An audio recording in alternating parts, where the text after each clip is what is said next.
That's Nick's That game. is so close to the grid line. You gotta keep an eye on that. It's on the grid line. That is yeah. literally on the grid line. Very good. Chat, finding the spot. Finding the loot that nobody else is probably going to realize it's a possibility. Meanwhile, Cal Van Noy went very far from him. I don't even see him on the map. Looks like Tfue finds Devontae Maddox right there in the feed, so that's going to be one step closer for him to kind of keep his lead and hold his position as our first place runner so far. Here it is, though. Dirty Docks. Eddie Vander does. Going right on top of Nate Hill. And right here. Could he find it? No, actually, Nate Hill's his teammate. Jonathan Abram is going to go down. I didn't see his teammate nearby at all. I'll get the stuff. Based on the position, I thought it was a different team, but yeah, they take him out. That's one elimination for them. Clean wipe. That's exactly what we expected. This is Nate Hill territory right here. Ooh, Kyle Van Noy went down. Actually, we didn't see them, but Nick A30 with his partner right on top of Chap. He's at 1 HP, and he's not going to be able to continue his rise to the top. No, I got them both. Little by little, we're seeing Nick perform here. He was in 6th or 7th place coming in to game 3. Another 4 points, because every elimination is worth a little bit more in this format here. Securing this area. Chat was just over on the other side before this, these bridge areas, so they seem to have backed off already. Lounging. He's lounging. Here's Booga. On to another player right inside the Dirty Docks. This is what we're used to seeing from Booga. Unbelievable speed, unbelievable edits. The precision, too. Great box fighter, just like Clicks. I'm going to get an angle. He's looking for a different angle, as you heard him say, to shoot down on and actually spot his opponent. Juju giving the pressure up, too, but more snipes coming in from the other areas. Juju actually took out Eddie from a distance. He just looked over to the side, someone trying to get a piece of the action and finish him off. No. Did he get? Oh, this is Nate Hill then. That was a thirst right there. This is Nate Hill that they're looking for then. Okay. Right down below them. The one guy's still under us. You want to drop on him? Yeah. Unfortunate for Nate Hill. Last game you saw him go down to Clicks. This game he might go down to Booga. Let's see here, Booga is hunting right now, trying to see if he can find him. He knows he's moving around, and that's the indicator right there. Those materials being built outwards. I kind of just want to chill and then get more loot. Do you have a mini? Yeah. Booga now. Let me get that. If you want to. Possibly even going forward. They definitely need to fight, though. They definitely need to get a big game here. Otherwise, they're not catching up to Tfue. That is true, and this campfire is going to be the I'm going up here north. You know, deciding factor, kind of bouncing back here, not have to waste material. But there's someone inside the kind of hayfield here, or maybe he was spooked. He kind of let off a shot. You saw it there. And take a look who's cutting from the outside here. Uh-oh. If Booga finds him, if Booga spots it, he can get just one tag, and he's going to get the elimination credit. Shot at from northwest. I don't think he knows, though. Avante Maddox goes down to Nick A30. Oh, they found him. He heard him. They know exactly how to play this, I think. Reverse. Looks like he has nothing. Looks like a big pot is what he just wants to. No, one bandage. Oh, that's probably what he heard. That single heal go off could have potentially been the kind of trigger to give away the location here. And he's just hoping. I like the idea, though. I really, really do. He can't switch weapons, because if you switch weapons, it's going to make noise and put out exactly where he is. But they know. There's no hiding here. Reverse. But Booga still makes it look amazing, the way that he gets that flick. I love the respect, though. He said, you know what, I'm not even going to peek it. I'm going to throw a grenade back there. If you're back there, you're going to have to move. Yep. To reverse is forced to build and give up his spot. And now Booga and Juju are bouncing back. If they never left here, but we got to fight over the water. Clicks, Tariq, Tim the Tapman by himself. Tim. You got this. I believe. I want this to happen so bad. Ooh, the little edits coming out from Tim.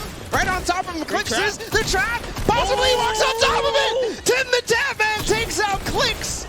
I think that's worth it. Tariq Cohen is going to clean up. He didn't get the actual finish on that, but still. Hey, I'm happy with that if I'm Tim. With the big toss, too. I mean, anything could have happened. The trap went right outside, and it connected. Come on, man. I get this something that's it. Good shit, bro. Yeah. Oh, and that right there, easy track, easy hit. Nick Merckx is going to fall down for not blocking and protecting his behind here. It's Symphony now is pushing in. I'm getting shot in the back. Right on top of him. The snipe takes out Nick, so it's all up to Mike Evans right now. 1 versus 2 to save it. He does no shield, so this might be a quick work for Symphony. She drops up on top, still trying to take height. He's just got to block him once, but great job by Mike Evans to stay right on top. But DK is knocking it out. Not making it easy at all. Now the shots are coming in to kind of dismantle all the builds here. It's not held up on much. That's the one rep that's going to need to start coming down. Now we're going to take a look at Pleasant Park. Aiden, we saw the grenades and all the kind of commotion outside coming in. They can see what's happening right here. Meanwhile, we did see David Morgan go down. That's Nick 830's partner. So I'm curious what's happening 8-in right now. Kurt have 3 eliminations, so I think they were in 4th place last we saw. They're starting to climb the rankings based on the back of really Kurt Benkert in last game. Yep, absolutely true.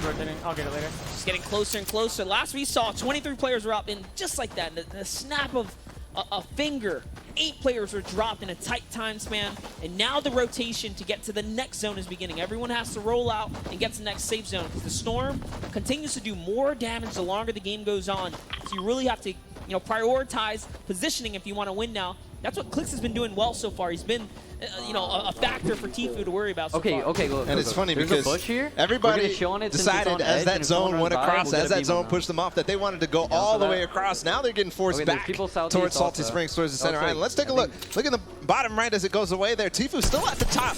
That's the people to beat right now. It's Tfue and his partner. We saw Unknown Army was still alive as well. One of the dark horses to keep an eye out on, because he is, known to be a menace when it comes down to connecting these shots and taking players out. But Booga's still alive here. Juju's still alive, really crawling their way back from the bottom of the barrel. Little standoff here. They see some players in the distance. This is the play. There's so much space to work with just in the bush. You don't have to spend any materials. Because of how weak that wood structure is. If you're unfamiliar with it, there's brick, there's metal, and there's wood. This is a big clash. It looks like it's about to go down right now. I have an RPG. From Aiden's perspective, he has the RPG. He's going to send it inside. It's not going to connect right now, Balla. I think trying to find the hole, trying to thread the needle. Just get that damage. Let's go. Last time, though, the fighting actually costed Aiden. Where? All right, got it. His run, and Kurt Benkert was the one who had to kind of control it. It's funny though, Kurt Benkert actually controlling Aiden there. Aiden's like hungry, Aiden. He's always trying to get in your face, but Kurt's saying, no. Come on, this is not what we want to do right now. We want to back up. We want to go find some different position. They might net themselves a supply drop from that, possibly some better weaponry. Up. River right there. Opposite current. Now Nick Merckx and Mike Evans. I thought they were fighting, but it looks like they're just pushing for a good position on a height like we saw Clix in previous games. They're in 7th place right now with 15 points. I got 6 nades too, bro. Not a huge gap between them and the top. Where? But they've got to have a huge one here. Really need it, especially with the 0 elims they're sitting at right now. Makes it that much tighter for them. 78 meters. But all these players that are up right now, this is be a big clash that'll shift things. Nick Merckx has a lot of grenades in his inventory right now. You saw why he marked that, and he said 78 meters because he's making the calculations that he needs to possibly throw some grenades and find an easy elimination. Kind of spooked right there. He's trying to reconnect this structure, make sure they're very safe up above. This is so much opportunity for them to get their farm on while everyone's kind of busy back there. And Dr. Lupo takes it at Nate Hill, and it looks like it wasn't going to be enough. Nate's really holding it down right here. Keenan Allen's going to fall all the way low. And look at the material. It's heavy material. This is going to be a really strong structure to try and bring down, so that's not going to be an option right now. I'm not going to be able to use this. And he doesn't have time to use that med kit, sensing dangers nearby. It's time to cut across here now. It's Nate Hill versus Lupo versus Keenan. Keenan's going to get shot there. You can see his health goes down, and now Lupo gets chipped off. Someone in the distance. It's Nate Hill. Remember, he was sitting right underneath them that entire time. Now, he's got to make it back in. He's using that sniper to kind of show, hey, please do not peek me. I will crack you. But now everybody knows there's no chance here for Nate Hill, unfortunately, as much as we might hope that there is. He gets hit again, and now trying to reload the sniper, trying to get a shot off. Booga and Juju actually picked him off. Look at this. They've already built all the way up in towards zone, so they came back to hold people out. Well worth right there as they find themselves another point here. The comeback story, the redemption arc here for Booga and Juju Smith. They refuse to be in the back here. Now they found themselves up to Okay, push 11. far. Here, wait, Just follow off me. the elims on their own here. 8 points. Off the Elims, and then nice rotation here from Booga. I dropped back, Nobody I on this side of zone, and he's actually going to be able to claim that front Yo, side we're gonna hold high very ground, okay? easily. He's You going down to build for up for that? height. He already knows. He wants to hold height here. You heard him. Because of how far people are. Great shot right there. It's I'm not going to gonna connect. build up kind of here. Can I, if you get up here, can you give me some of your mats? Because I'm going to tarp us in. Same call that Nick A30 made in the last game. This might pay off because they definitely need eliminations here. If they have the ammo to actually work with there, Juju's going to drop him. And the zone starts moving. I'm not sure if he was able to drop that fast enough for Booga. Nobody holding height besides this team up ahead. But Clicks looks like he might decide to go for it. Meanwhile, Aiden picks off Tariq Cohen. A lot of eliminations down the feed right now. Like what Clicks is doing here, using that tree to block line of sight and just get his way to zone right now. Trying to play slow here. The entire lobby can really fall right here depending on how they hold this height. And there it is. They're going to come down. They know he's by himself. Booga, not afraid of the box fight right here. He's going to find one. Great defense from Clicks. Lets the shot back off, and now the minis are being popped. An impossible situation for him to get out of, but he did do it. The quick edits. Now, Booga and Juju still up on high ground. They're looking back against Clicks. So difficult right now. They don't want to have to deal with Clicks too much longer. 4 players left now. They've got to get all these eliminations. Definitely looking like it right coming now. up for height, coming up for height. He's getting snuck up on by Clicks again. Such a sneaky player here. He's making it that much harder for them right now in the height. He could be the deciding factor of whether or not they get to keep it. Drops back down here. Here they go. They're going to drop down. Clicks get Symphony. He falls. It's now Clicks against Booga and Juju in a 1 versus 2. It's going to be Booga with the final shot How much do we have? to take out Clicks. He was a menace the entire time, but he puts an end to that. Tariq Cohen and Clicks, I like that call. Here's a look at our leaderboard. Aiden and Kurt Benkert have stolen first place, and the guys you just called out, Clicks and Tariq Cohen, right behind them at number 2. Tfue and Kyler Murray, as well as Chap and KVN, rounding out our top 4. But it's still anyone's game. You got Nick A30 and David Morgan moving up the ranks at 24 points. Nick Merckx and Mike Evans at number 8 as of right now. And we'll keep it rolling as you see Juju and Booga jumping up to 20 points with their last game win. Los Polos, you still got a little bit of work to do. Tapman fighting for that 15